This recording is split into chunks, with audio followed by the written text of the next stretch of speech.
strategy. Welcome to the NYSE. We haven't seen each other in person in some time, so glad you're here. So what do you think? Because this market is so hard to navigate. In fact, you're noting that, right? You have bull case, bear case. What's going on here? So this is one of the most difficult markets I've ever seen, and very good arguments for the market to go lower and substantially lower. But my counter to that is, what if that is new, right? So what do we not know about inflation, the economy slowing down, we're already in a recession, right. Earnings aren't looking that good. But I'd say that over bearishness and institutional positioning for the bottom to fall out of the market almost means that we're not going to go meaningfully lower in my view. I'm interested to see, so that we closed at 39.09 like a week ago after we came off the 17%. Do we hold that? Are we making higher lows, higher highs out of this, out of the June lows? Historically, when you rally 17% off the low, that's it.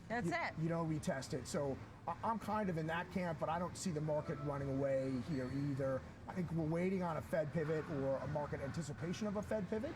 And right now, that doesn't look like a 2023 story. It looks like a 2024 story. Really? So it couldn't happen by the end of the year? So any kind of moves to the upside between now and the end of the year would be, I don't know what you call them, dead cat bounce, bear market rally, or just an opportunity to sell something? What are you thinking? I think we're range bound. Until new information comes out. So the inflation reading that we got was definitely a re-rating of expectations, that it was still so hot. So if you're at 0.6% month over month, at this point in the cycle, inflation's far stickier than I think even the most bearish bear thought going back 6-9 months ago. Most people that didn't think it was transitory thought by now we'd see a dramatic slowing, and we're just not. So that means the Fed is likely to be higher for longer and a longer time before we pivot. Right, an aggressive Fed that said they were going to be front loading. I mean, are you expecting 75 basis points now in this meeting, and what to follow? Well, so right now odds on are we get to 4% by the end of the year. So I'd imagine 75 basis points here, 50-25, something along those lines. Something like that, yeah. And then we'll see what next year brings. But I'm telling you, I'm watching the CME's Fed funds odds on a daily basis for the first time in my career. Right? Really?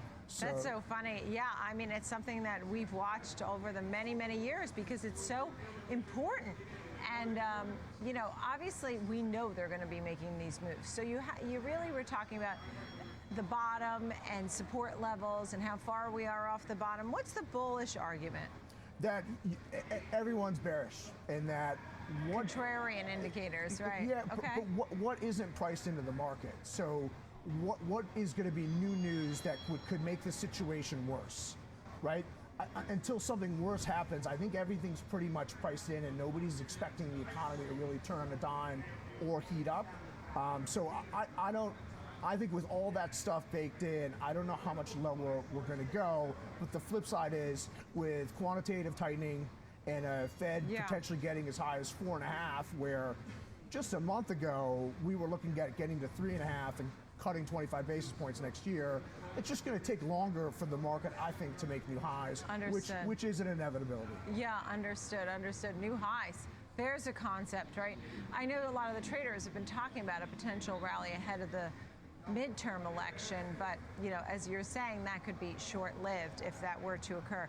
Tell me a little bit about the strategy here. High quality names, looking at certain sectors. What is it that you like and why? So I run a process based on risk reward, and right now I've had my overweights. My largest position all year has been energy, second largest staples, third largest utilities. They've all done much better than the overall market, and nothing's really changing in that thesis right there. I think as the market will rotate. I don't know when that is, but then you'll look to go to healthcare, basics, industrials as the economy starts to pick up steam again. But I just don't think we're there yet. I would have thought a month ago that if we had much better inflation numbers, the markets, we would have never ever looked back, and we'd probably be on our way to make new highs even by the end of the year. I just think that's pushed off to some point next year. It could happen sooner, it could happen later. I think if we get signs that the unemployment market is much worse than the Fed thinks, which is my opinion. So we're at the same number of workers we are now as February 2020. All right. how can the unemployment rate be so low if we added 3 million people to the workforce in that time frame? Right, so I think a lot of the statistics for unemployment that worked pre-COVID don't work as well now with the adjustments, people entering the workforce, leaving the workforce. Right. A lot of churn, tight labor market. A lot of them are just going back to the old job they had. I mean, I'm not sure how many new jobs are being created, and even just finding skilled labor. I mean, there's still a lot of openings. We were talking about JOLTS. There's still 2-to-1 openings if someone is looking for a job, but as we expect, the Fed's going to hike rates and the job market's going to cool down a bit. Tell me a little bit about these different picks that you have. XLP, you have XLU, right? The utilities, XLE. Tell me a little bit about these three. So energy's been my top position for this year. It's been a saving grace with everything else that's going on in the market. Right. I don't think that story's over. I think policies worldwide are basically declaring war on fossil fuel, and so we still have a supply-demand imbalance in there, and Warren Buffett's buying Occidental.